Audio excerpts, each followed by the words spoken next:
Supreme कोर्टामध्ये शिवसेना पक्ष आणि चिन्ह सुनावणी ही आता अंतिम टप्प्यामध्ये आलेली आहे। अशात मुख्यमंत्री फडणवीसांनी एक मोठं वक्तव्य केलं। शिवसेना शिंदेंचीच आणि राष्ट्रवादी दादांचीच असल्याचं मुख्यमंत्री फडणवीसांनी म्हटलेलं आहे। तर शिवसेना उद्धव ठाकरे यांची आहे तर राष्ट्रवादी पवारांचीच असल्याचं सुप्रिया सुळे यांनी म्हटलंय। सुप्रीम कोर्टात शिवसेना पक्ष आणि चिन्ह सुनावणी अंतिम टप्प्यात आलेली असतानाच मुख्यमंत्री फडणवीसांनी मोठं वक्तव्य केलंय। शिवसेना शिंदेंचीच आणि राष्ट्रवादी दादांचीच असल्याचं मुख्यमंत्री फडणवीस म्हणाले। सुप्रिया सुळेंनी केलेल्या वक्तव्यावर उत्तर देताना मुख्यमंत्री फडणवीसांनी मोठी प्रतिक्रिया दिली आहे। शिवसेना उद्धव ठाकरेंचीच आहे तर राष्ट्रवादी पवारांचीच असल्याचं सुप्रिया सुळे म्हणाल्या। त्याला उत्तर देताना फडणवीसांनी मोठं वक्तव्य केलं। त्यामुळे शिवसेना ही बाळासाहेबांची शिवसेना ही उद्धवजींचीच असू शकते। प्रत्येक कागदपत्र हा शरद पवारांच्याच बाजूने आहे। तर लीगल राईट कुणाची आहे त्या पक्षावर तर ती फक्त एका माणसाची आहे ज्याचं नाव शरद पवार।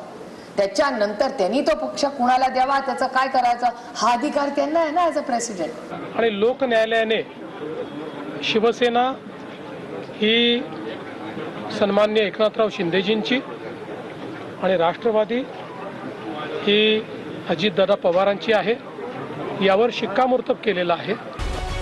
दुसरीकडे शिवसेना आमदार अपात्रतेवरून विधानसभा अध्यक्ष राहुल नार्वेकरांनीही वक्तव्य केलं।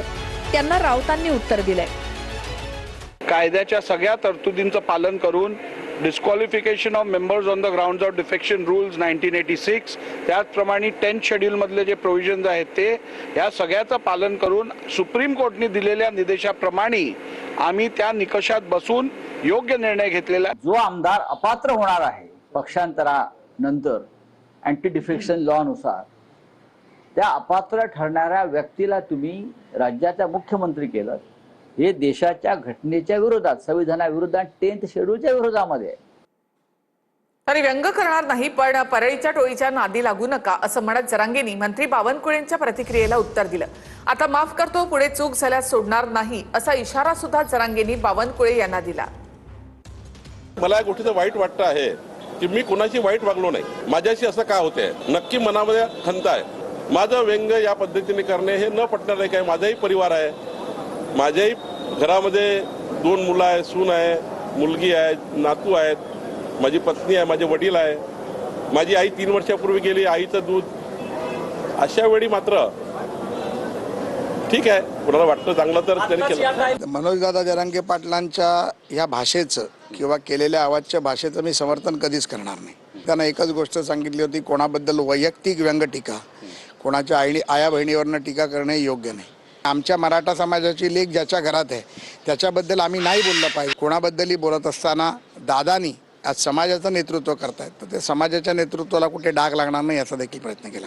तुम्ही काल जे व्यथित झालात आम्हाला पण वाईट वाटलं। मला सुद्धा मी रात्री बघितलं ते की तुम्ही तुमच्या आईचं नाव घेतलं, तुम्ही आईचं नाव घेतलं। आमच्यावरती मराठ्यांचे संस्कार आहेत। तुम्हाला पहिल्या वेळेस आम्ही माफ करतो, तुम्हाला सोडून देतो, तुमच्यावरती व्यंग मी करणार नाही इथून पुढं। कारण मराठी आम्ही एकदा दोनदा माफ करतो, सोडून देतो, पण याच्यानंतर जर चूक झाली तर सोडणार नाही तुम्हाला। आणि तुम्ही आता इथून पुढं परळीच्या टोळीच्या नादी लागून कुठाने कसलेच करू नका आणि मराठीच्या विरोधात जाऊ नका। अमित शहा हे लायक नसलेले गृहमंत्री अशी बोचरी टीका काँग्रेस नेते पृथ्वीराज चव्हाणांनी केली। अमित शहा अधिवेशनाच्या काळामध्ये संसदेमध्ये आलेच नाहीत, सभागृहाला सामोरं जायला तुम्ही घाबरता हे सिद्ध होतं असं पृथ्वीराज चव्हाण यांनी म्हटलंय। सभागृहाच्या सामोरे यायला तुम्ही घाबरताय, येत नाही आणि कोण पळपुट आहे? मग आमचं म्हणणं काय की तुम्ही उत्तर द्या, पहिल्यांदा उत्तर दिले पाहिजे आणि उत्तर दिल्यावर आमचं समाधान झालं तर आम्ही काय म्हणणार नाही। पण तुम्ही करू शकत नाही ना। बिहारमध्ये AK-47 वापरले का? कुणीतरी आदेश दिला असेल ना। तुम्ही सांगा ना मी नाही दिला, मला माहित नाही कोणी केलं, मग तुम्ही नालायक गृहमंत्री आहात म्हणून राजीनामा दिला पाहिजे। निराशेतनं अशा प्रकारचे अत्यंत खेदजनक वक्तव्य करत आहेत। मला वाटतं त्यांचं फ्रस्ट्रेशन त्यांच्या या वक्तव्यातनं बाहेर दिसून येत आहे। त्यामुळे माझा त्यांना सल्ला आहे की आपण थोडं आत्मचिंतन करावं। गळाभेट घेणं म्हणजे परराष्ट्र धोरण नाही असं म्हणत मोदींची मिमिक्री करत राहुल गांधींकडून टीका करण्यात आली। राहुल गांधींचा हा व्हिडिओ सोशल मीडियावर व्हायरल झाल्यानंतर मुख्यमंत्री फडणवीसांनी जोरदार टीका केली। तसंच राहुल गांधींनी मोदींची माफी मागावी अशी मागणी सुद्धा फडणवीसांनी केली आहे. माइंड में घुस गया कि फॉरेन पॉलिसी इज दिस.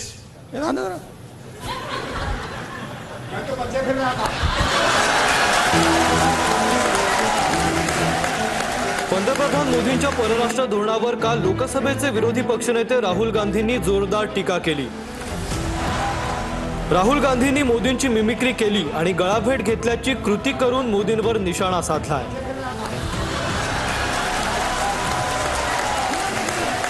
क्या कर रहे हैं? ये देश पर एक्सप्रेशन को मार रहे हैं और आप बिलीव नहीं कर सकते इनके साथ हुआ क्या. मतलब आप इमेजिन नहीं कर सकते हुआ क्या इनके साथ. ये गए, आई एक्सप्लेन. ये गए संदीप आना जरा. ये इनका पता नहीं कहां से इनके दिमाग में घुस गया. अब अजीब चीजें घुस जाती है, बट इनके माइंड में घुस गया कि foreign policy is this.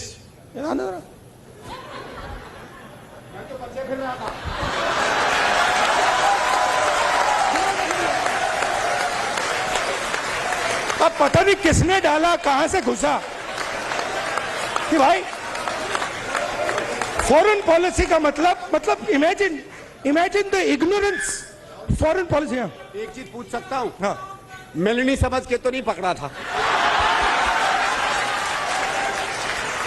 I have not reached there yet. Rahul गांधींचा हा व्हिडिओ सोशल मीडियावर व्हायरल झाल्यानंतर मुख्यमंत्री फडणवीसांनी जोरदार टीका केली आहे. तसंच राहुल गांधींनी मोदींची माफी मागावी अशी मागणीही केली आहे. या देशामध्ये अशी छछोरगिरी यापूर्वी कुठल्याही नेत्याने केली नव्हती. गल्लीतले नेते देखील अशा पद्धतीनं वागत नाहीत. खरं म्हणजे माझं तर असं मत आहे की राहुल गांधी आणि संदीप दीक्षित यांनी राष्ट्राची माफी मागितली पाहिजे. राहुल गांधींच्या या कृतीवर संजय राऊतांनीही पंतप्रधान मोदींवर निशाणा साधलाय. त्यावर बावनकुळेंनीही उत्तर दिलंय. नाही, गळाभेट नाही बोलले, मिठ्या मारणं, जबरदस्तीच्या मिठ्या मारणं. बरं का, अख्ख्या जगाने ते पाहिलं आणि देशाच्या प्रधानमंत्र्याची छितू झाली. घट्ट मिठ्या मारणं आणि त्या समोरच्या राष्ट्रपतीचा श्वास गुदमरणं त्या मिठीमुळे. याला परराष्ट्र धोरण म्हणत नाही. 2 राष्ट्रपतींचा श्वास गुदमरल्यात, मला माहित नाही. राहुल गांधीला आता काही धंदा उरला नाही. व्यंगच करतील. व्यंग करणारे लोक फार काही टिकत नाही. शेवटी व्यंग करून कधी माणसं मोठे होत नाही. राहुल गांधीकडे आता व्यंग केल्याशिवाय पर्याय नाही. नाशिक आणि मुंबईमधील 36,000 कंपन्या बंद पडल्याचा दावा करत ठाकरेंच्या शिवसेनेचे खासदार राजाभाऊ वाजेंनी संसदेमध्ये प्रश्न विचारला होता. दरम्यान शरद पवारांकडून देखील या परिस्थितीवर चिंता व्यक्त करण्यात आली. तर 76% कंपन्यांची फक्त नोंदणी आहे, त्या सुरूच झाल्या नव्हत्या असं स्पष्टीकरण मुख्यमंत्री फडणवीसांनी दिलं आहे. नाशिक आणि मुंबईतील 36,000 कंपन्या बंद पडल्याचा दावा करत ठाकरेंच्या शिवसेनेचे खासदार राजाभाऊ वाजेंनी संसदेत प्रश्न विचारला होता. वाजेंनी संसदेत विचारलेल्या प्रश्नाची राज्यात जोरदार चर्चा सुरू झाली. या प्रश्नावर अपेक्षित उत्तर मिळू शकलं नाही असा दावाही वाजेंनी केल्यामुळे खळबळ माजली आहे. मला माझ्या प्रश्नाला उत्तर मिळताना 36,000 जवळपास कंपन्या 5 वर्षात बंद पडल्या आणि किती कामगारांच्या उपजीविकेवर प्रश्न निर्माण झाला आहे तर त्याची आकडेवारी कुणाकडेही नाही. आजच बेरोजगार एवढे आहेत आणि त्याच्यात जे कामाला लागलेले आहेत, कंपन्या बंद पडल्यामुळे जेव्हा त्यांना नोकरी मिळत नाही, वेगवेगळे प्रश्न निर्माण होतात की तुम्ही का बरं कंपनी बंद पडली, कामगारांच्या प्रश्नामुळे बंद पडली का. त्यामुळे बहुतेक कंपन्या नवीन कामगार घेण्याच्या मार्गावर आहेत. जुने कामगारांना कुणी घेत नाही.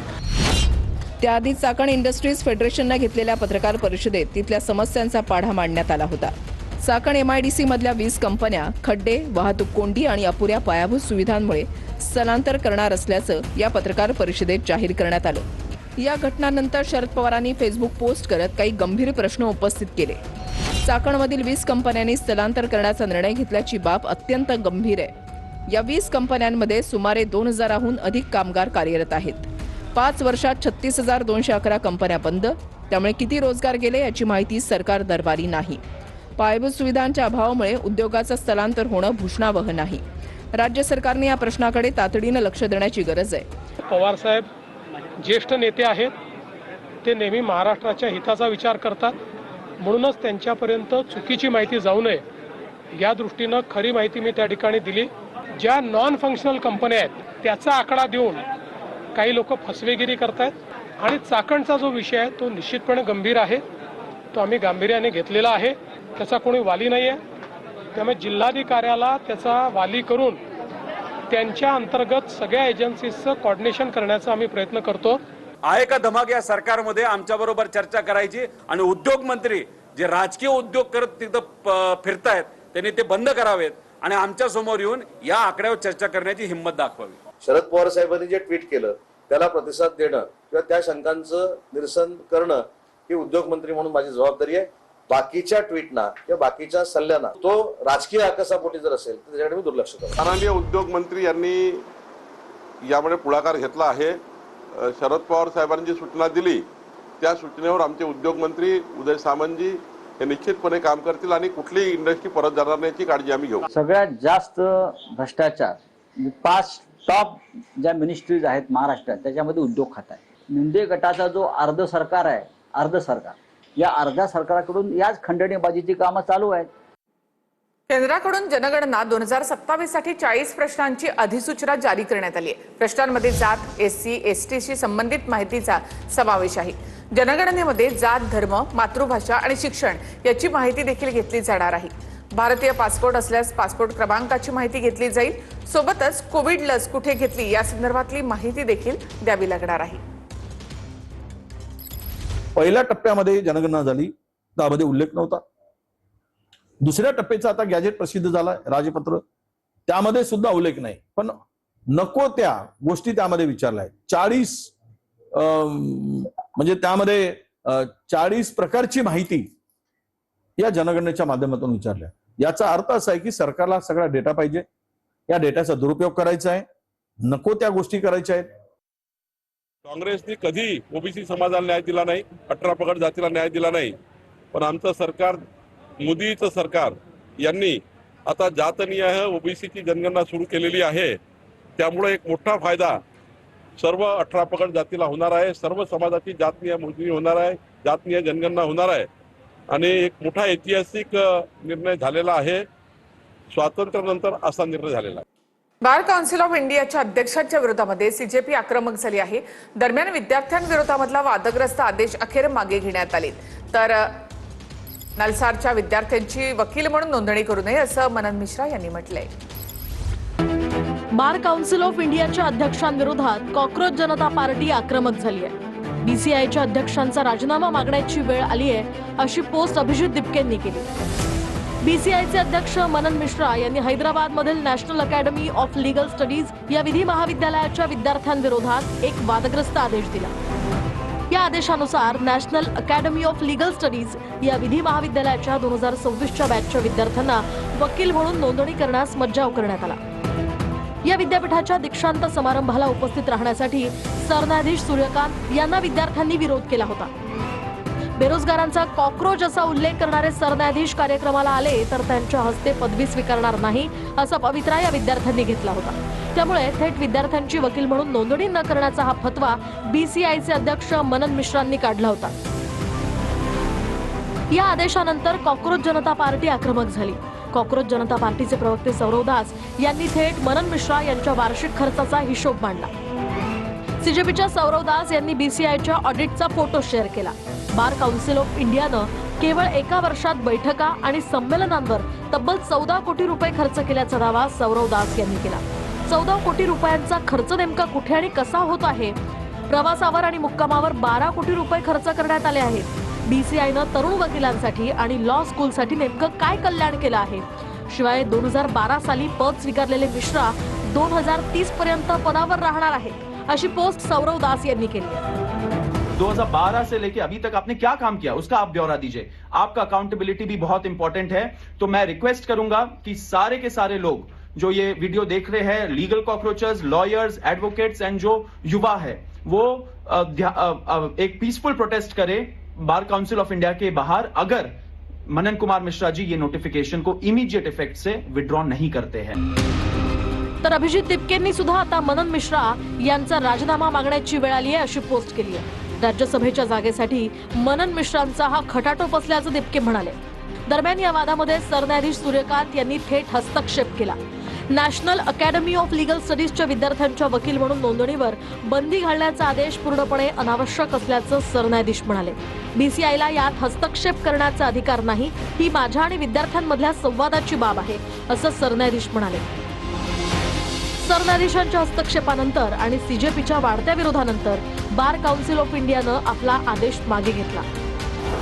जरूरत होगी तो जो सीजेपी के लीडर्स हैं उनसे मैं बात करूंगा. उस बात करने से मैं नहीं कतराता हूं. ये कहीं कोई बात नहीं थी कि स्टूडेंट के इंटरेस्ट को कोई आघात पहुंचे. उस उद्देश्य से ये जो निर्णय हुआ अचानक और उसको तुरंत जब काउंसिल ने अप्रूव नहीं किया, काउंसिल में बात चली, काउंसिल में सारे सीजन्ड लोग हैं और बातचीत करने के बाद हम लोगों ने उसको पूरी तरह विड्रॉ किया. कोई इंक्वायरी का कोई सवाल नहीं है. बार काउन्सिल ऑफ इंडियाचे अध्यक्ष असलेले मनन मिश्रा हे बिहारच्या गोपालगंज जिल्ह्यातले वरिष्ठ अधिवक्ता आहेत. बीसीआयच्या अध्यक्षपदी त्यांची सलग 7व्यांदा बिनविरोध निवड झाली आहे. मिश्रा हे बिहारमधून भाजपचे राज्यसभेचे खासदारही आहेत. स्कूल ठीक करो. अभिजित दिपके यांची उद्यापासून एक मोहीम सुरू होते. हिंगोलीमधील मूळ गावी जाऊन आंदोलनाची सुरुवात करणार असून शाळांमध्ये सर्व सुविधा देण्याची मागणी दिपकेंनी केली आहे. तर शाळेसंदर्भात कुठूनही सूचना आल्या तर त्याचं स्वागत आहे. जे जे शक्य आहे त्याची अंमलबजावणी करू, असं शालेय शिक्षण मंत्री दादा भुसे यांनी म्हटलंय. स्कूल ठीक करू आमचं आंदोलन आहे. उद्या इंडिपेंडन्स डे आपला, तर त्या दिवशी आम्ही सुरू करणार आहे. मी स्वतः उद्या हिंगोलीला माझ्या मूळ गावी जाऊन त्या आंदोलनाची सुरुवात करणार आहे. तिथे जाऊन सरपंचांना मी विनंती करणार आहे की जे काही शाळेमध्ये सध्या फॅसिलिटीज नाहीये त्या कराव्या, स्कूल नीट कराव्या, बेंचेस असले पाहिजे, वॉशरूम असले पाहिजे, चांगले पाणी असली पाहिजे, लाईट आली असली पाहिजे शाळेत. आणि असंच आम्ही जेवढी आमची टीम आहे सगळी देशभरात असे प्रत्येक ते त्यांच्या गावी जातील आणि तिथे जाऊन सरपंचांना आणि गावकऱ्यांना रिक्वेस्ट करतील, कारण की आम्हाला सगळ्यांच्या सहभागाने करायचंय, सगळ्यांना सोबत घेऊन करायचं. आणि मला नक्की वाटतं की हा एक असा मुद्दा आहे, गावातल्या ज्या शाळा आहेत त्याच्यासाठी सगळा देश एकत्र येईल. नाही, निश्चितपणे आपल्या या महाराष्ट्रातून किंबहुना कुठूनही शाळेच्या संदर्भातल्या काही चांगल्या सूचना आल्या तर त्या स्वागतार्ह आहेत आणि जे जे शक्य आहे त्याची आपण अंमलबजावणी करू की जेणेकरून आपला विभागाचा मानस आहे की गरीब माणसाच्याही पाल्याला एक चांगलं शिक्षण त्या ठिकाणी मिळालं पाहिजे आणि या संदर्भात कोणीही सूचना केल्या त्याचं स्वागत असेल. आणि आता बातमी येते पुण्यामधून. पुण्यामधील दगडूशेठ गणपती मंदिराचा स्थलांतर करण्याची मागणी हिंदू महासभेच्या आनंद दवे यांनी केली आहे. विस्ताराचे कितीही मार्ग शोधले तरीही गर्दी वाढणारच आहे आणि त्यामुळे शनिवार वाडा, सारसबाग किंवा शाळेच्या मैदानामध्ये मंदिराचं स्थलांतर करण्याची मागणी केली जाते. पुण्यातील प्रसिद्ध दगडूशेठ गणपती मंदिराचं स्थलांतर करा अशी मागणी हिंदू महासभेच्या आनंद दवेंनी केली आहे. मंदिराच्या विस्तारासाठी जागेचे कितीही पर्याय शोधले तरी गर्दी वाढणारच आहे. त्यामुळे मंदिराचं शनिवार वाडा, सारसबाग किंवा शाळेच्या मैदानात स्थलांतर करा अशी मागणी आनंद दवे यांच्याकडून करण्यात आली आहे. त्यामुळे आता पुण्यातील दगडूशेठ गणपती मंदिराच्या विस्तारावरून नवीन चर्चा सुरू झाली आहे. त्याआधीच या मंदिराच्या विस्तारासाठी मंदिराला लागून असलेल्या फरासखाना पोलीस ठाण्याची जागा मिळणार असल्याची माहिती भाजप आमदार हेमंत रासणेंनी दिली होती. फरासखाना पोलीस ठाण्याची जागा मंदिराच्या विस्तारासाठी हस्तांतरित करण्यास पुणे पोलिसांनी तत्वतः नाहरकत दिल्याचंही रासणे म्हणाले होते. त्यानंतर आता आनंद दवेंनी थेट मंदिरच स्थलांतर करण्याची मागणी केली आहे. सीएम साहेबांनी त्यांचे निर्देश देऊन त्या खात्याला पाठवला. पुणे पोलीस आयुक्तांनी ह्या प्रस्तावाला त्यांना काही टर्म्स कंडिशन टाकून की बाबा आधी अद्ययावत पोलीस स्टेशन तयार झाली पाहिजेत, त्याला सगळ्या सुविधा मिळाल्या पाहिजे आणि त्यानंतर ज्यावेळेस ते त्या ठिकाणी पुनर्वसन त्यांचं होईल त्याच्यानंतर ही जागा सोडायला त्यांनी हरकत दिलेली आहे. जरी शनिवारवाडा आहे, रोजचं 10 ते 15 हजार लोक तिथं दर्शन शनिवारवाडा बघायला येतात. तिथं 30 लोक नंतर दगडूशेठला सुद्धा येतात. हा क्राऊड वाचेल, हा रस्ता वाचेल. किंवा आता जी डांबरकोठी म्हणून आहे जिथं आता दगडूशेठचे गणपतीचं डेकोरेशन चालतं आणि जवळजवळ 12 महिने दगडूशेठकडे असते, ती जागा कायमस्वरूपी मंदिर होऊ शकतं. यापैकी कोणतीही पर्याय जागा सरकार कोणती दगडूशेठ शनिवारवाडा एक, लाल महाल दुसरा जर वेगळा पर्यायाने विचार करता आला तर, किंवा आता ती डांबरकोठी आहे तर डांबरकोठीमध्ये गोरेगाव फिल्म सिटीमधील बॉलिवूड कॅफेवर एफडीएची कारवाई. फिल्म सिटीमधल्या कॅन्टीनचा परवाना एफडीएकडनं रद्द करण्यात आलाय. झेप्टो, ब्लिंकिट आणि इन्स्टामार्ट यांच्या काही गोडाऊनवर देखील कारवाई करण्यात आली आहे. नाशिकच्या सिडकोमधील झेप्टोचा अन्न परवाना निलंबित करण्यात आला. सेफ फूड सेफ महाराष्ट्र मोहिमेअंतर्गत एफडीएनं ही कारवाई केली आहे. तपासणीच्या दरम्यान स्वच्छता आणि आरोग्यविषयक निकषांचं उल्लंघन आढळल्यामुळे ही कारवाई करण्यात आली. से एक वॉइस नोट आया जिसमें मुझे लगता है आप लोग ने वॉइस नोट तो सुना ही था कि लोग उस शख्सियत ने मुझे धमकी दी कि नहीं मैं तुझे मारूंगा, तुम्हारे पिताजी की तरह तुम्हें भी मारूंगा. इससे पहले सोशल मीडिया में भी एक वॉइस नोट, अलग सी वॉइस नोट वायरल हुई थी. तो ये बहुत हैरानी की बात है क्योंकि मेरे पिताजी को जब गोली लगी थी 12 अक्टूबर 2024 में, तो उसके भी 3-4 महीने पहले हम जब परिवार पूरा हम देश के बाहर थे तब एक अफवाह उड़ी थी कि हमारे घर पे फायरिंग हुई है. वो अफवाह का क्या हुआ मुझे नहीं पता, मगर 2-3 महीने बाद मेरे पिताजी को गोली लगी, मगर मेरे पिताजी की भी सिक्योरिटी बढ़ाई नहीं गई थी. दुर्भाग्यपूर्ण ये बात है कि आज भी मेरे पिताजी को गोली लगने के बाद मुझे इतने थ्रेट्स आए हैं, फिर भी मेरी सिक्योरिटी हटाई गई है. इसके बारे में भी मैंने मुख्यमंत्री साहब और देवेंद्र भारती जी से बात की है, पर आए दिन रोज थ्रेट्स आते रहते हैं. और कोइंसिडेंस की बात है या क्या बात है कि जब भी हमारे जो रिट पिटिशन है, मेरी मम्मी ने जो रिट पिटिशन कोर्ट में दाखिल किया है, उसकी अगर तारीख आती है तो ही हमें ये धमकी आती है.